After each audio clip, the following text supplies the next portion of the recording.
Hey guys, Yagman5000 here, and today I'm going to be bringing you a very important video detailing why I believe that Call of Duty has a lot more noobs and campers than most other games out there. And so now most of you are probably wondering, why are there so many campers in Call of Duty in comparison to other games? Why is everyone such a noob in this game in comparison to others? Fortunately, to my obviously ingenious mind, I've figured out the answer. And the answer will not only surprise you, you'll be completely dumbfounded by the simplicity of such an answer that has been staring you in the face for all these years. To put it simply, it's kill streaks. Yes, you heard me. Kill streaks. How, might you ask? Once again, the answer is really quite simple. Attaining a kill streak is one of the most highly regarded things in Call of Duty. The sole purpose for the majority of players within this title is to get high kill streaks, not to play the objective. Everyone wants that one Moab, nuke, swarm, or whatever else it may be. In turn, playing the objective, supporting your team, every other aspect of the game becomes secondary to the purpose of staying alive. Of course, to do this, the easiest thing to do is to probably just camp in a corner and increase the probability of getting kills and decrease the probability of dying. But if you ran around, played the objective, and subjected yourself to a constant heavy onslaught of enemy fire, won't you only increase the likelihood of death? Although you may score more points and lead your team to victory, you probably won't rack up huge kill streaks. And this is the thing that keeps you going each time you die. Call of Duty is that one game that everyone gets so mad at, screams at, and that keeps playing regardless of how many times they're getting killed. It's all because that although your kill-death ratio may be positive, that means nothing towards kill streak. If you get 100 kills at the end of the match, it means nothing because you've got 30 deaths. Even though you got an amazing kill-death ratio, you never manage to rack up more than 3 to 4 kills in a row. Now take something such as Battlefield, for example. If you manage to get 3 to 4 kills and then croak, you did a pretty damn good job. If you manage to take out some pretty key enemy positions, or if you're playing Team Deathmatch, well, you just heavily increase the score for your side. But the same thing doesn't apply in Call of Duty. It's all solely based on whether you can get those cool kill streaks or not, and be that pro. No one travels in squads or communicates in Call of Duty, even in Domination. Each player goes their separate ways and fights their separate battles. And even for those of you that don't do so amazing in Call of Duty, and maybe get 20 kills and 30 deaths in a match, most of these deaths probably come from some guy waiting behind a doorway as you walked into a room.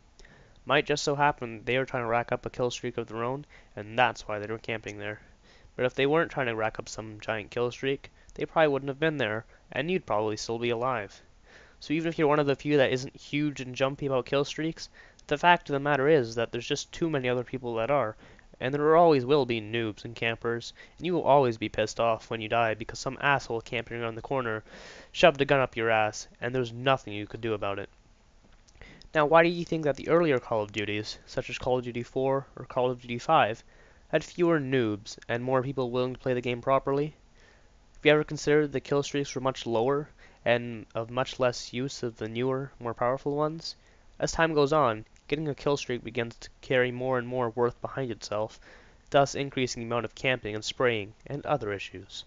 Even so, campers and such were still such a prominent base, as kill streaks did still have some worth, as well as the fact that getting the biggest and longest kill streak has always been a competition amongst peers. Yet, for every problem, there comes a solution. Unfortunately, the solution to each problem isn't always as easy. And yes, you guessed it, the elimination of kill streaks.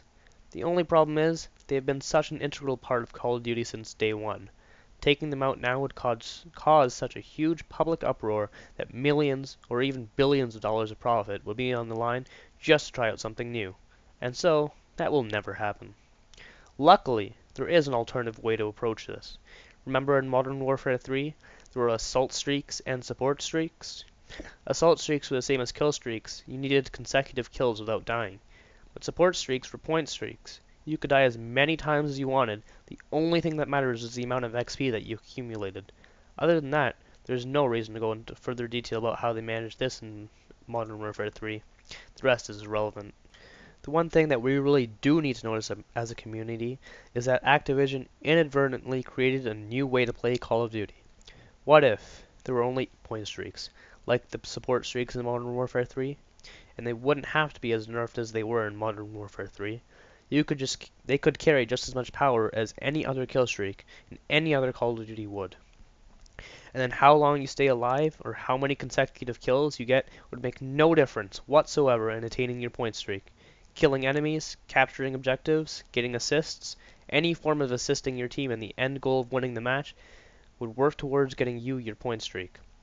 Not only if it would encourage players to go for the objective, as this would also contribute towards their streak, but all players of all skill levels would be rewarded for any actions they take towards helping their team reach the end goal, which should be winning the match. I envision Call of Duty becoming revolutionized in the near future. No more will Call of Duty revolve solely upon kills conforming in a sequence. No more will people spend their games sitting in a corner hoping to get a massive kill streak rewards and be seen as a prodigy on the leaderboards. No more will people grow short-tempered and put their controllers or keyboards in harm's way. No more will Call of Duty be a playground of rage, an infestation of players screaming at the top of their lungs. Call of Duty can be more than all of this. Hopefully, Activision will take everything indicated above into consideration. This is the final scope of my suggestions. I will leave the rest up to them whether they feel they want to implement this or something similar. Call of Duty Ghosts is slated for release on November 5th, 2013. At the time of writing this, it is currently June 23rd, 2013. The time to act is now.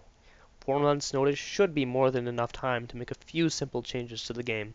Kill streaks are only one of the few fundamental features in Call of Duty. Hopefully, if enough of us speak out on this matter, we can have change. If you endorse this idea, I encourage you to sign the petition on change.org and write your own message expressing your concern to this matter to Activision. And if for whatever reason it is too late to make such drastic changes on this current upcoming Call of Duty, there is still hope. There's always next year, and the year after next. Keep signing, keep supporting, and soon change will take its course.